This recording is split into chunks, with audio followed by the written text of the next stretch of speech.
You know that feeling you get sometimes, like you're being played?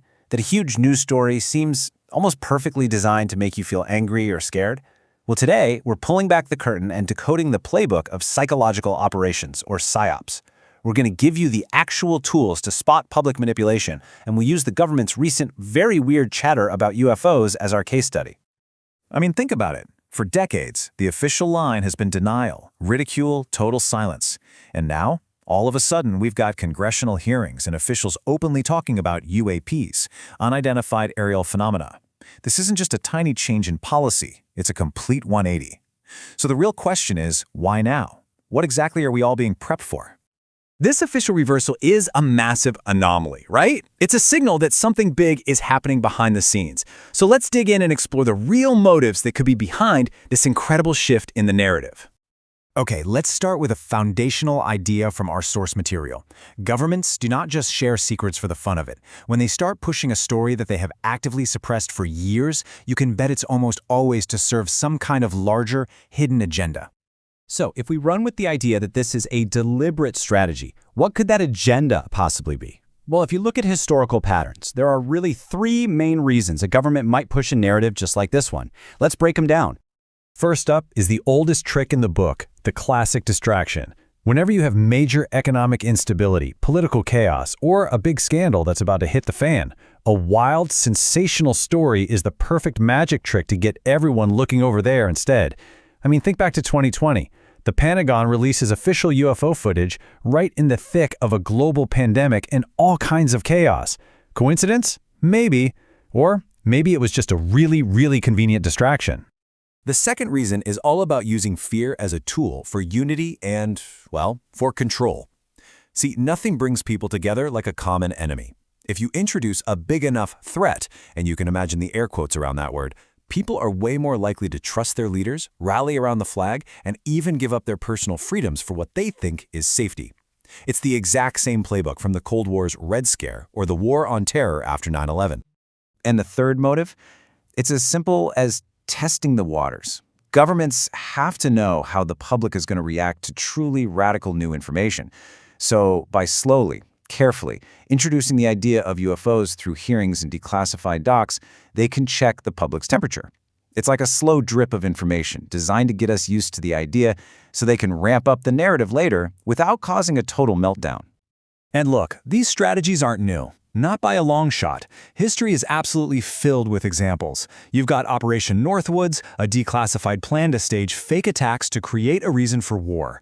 Or the Gulf of Tonkin incident, where some very questionable reports were used to ramp up fear and escalate a conflict. And of course, the Patriot Act, which traded away a ton of freedoms for security after 9/11. The playbook is old, but man, it is still incredibly effective.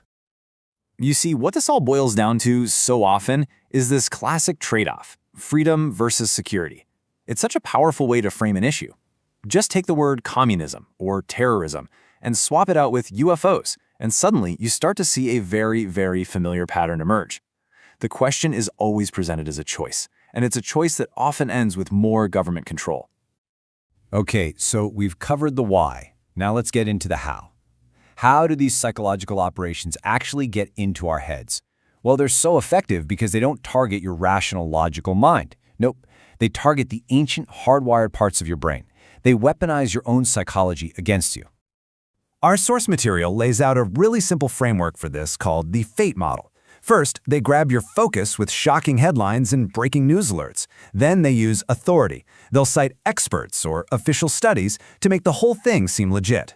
Next, they tap into our deep-seated need for a tribe by creating an us versus them situation. And finally, they crank up the emotion because strong feelings are scientifically proven to override our logical thinking. And when we're talking about emotion, we're talking about very specific ones. The source uses the acronym HALF to identify the real heavy hitters: hope, anger, loss, and fear. These four emotions are basically the cheat codes for short-circuiting our critical thinking, making us way more suggestible and a lot easier to influence. This all gets put into motion with something called the FEAR model, which is basically the execution playbook. You start by focusing everyone's attention on a crisis. Then you inject powerful emotion to just bypass all logic. This creates a constant state of agitation. This feeling that the problem is always there, it's getting worse, but it's never really solved. And finally, you just hammer it home with repetition, blasting the same message across every media channel until it just feels like the truth. Now here is a super important distinction to remember. A normal news cycle is messy, right? You've got tons of different stories all competing for your attention. But a PSYOP is different. As our source says, if one topic is everywhere, you're in a PSYOP. That kind of total narrative dominance, where one story drowns out literally everything else, is a massive flashing red flag. Okay, so now that we know the why and the how, let's get to the most important part of this whole thing, your toolkit.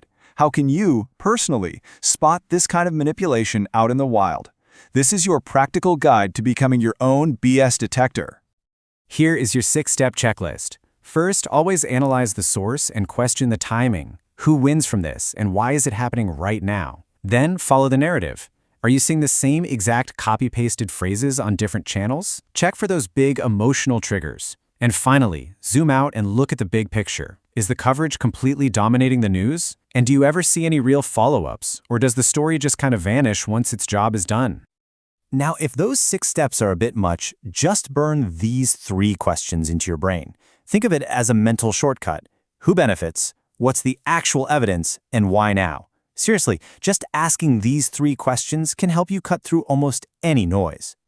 Spotting manipulation is one thing, but building a real mental defense against it, that's the ultimate goal. So let's wrap this up with some proactive things you can do to build up your psychological resilience and just stay grounded in what's real. Your mental defense plan really just comes down to habits. Actively work on your critical thinking instead of just scrolling and consuming. Make sure you diversify your news sources so you don't get stuck in an echo chamber. Connect with your real-world community, not just online tribes. Always question narratives that are designed to make you afraid. And above all else, stay grounded in what is tangible, provable, and real. And here's a final powerful insight for you. A genuinely strong idea can stand on its own 2 feet. It can handle debate. But a manipulative one? It needs 2 things to survive: a massive, coordinated campaign of support and the active, aggressive suppression of anyone who disagrees. When you see that combination, you should be very, very skeptical. Ultimately, everything we have talked about today comes down to this one simple question. This is the most powerful tool in your entire detection kit. The next time you see a story that makes you feel that hot surge of fear or anger, just stop, take a breath, and ask yourself, who benefits if I believe this? The answer to that question will tell you almost everything you need to know.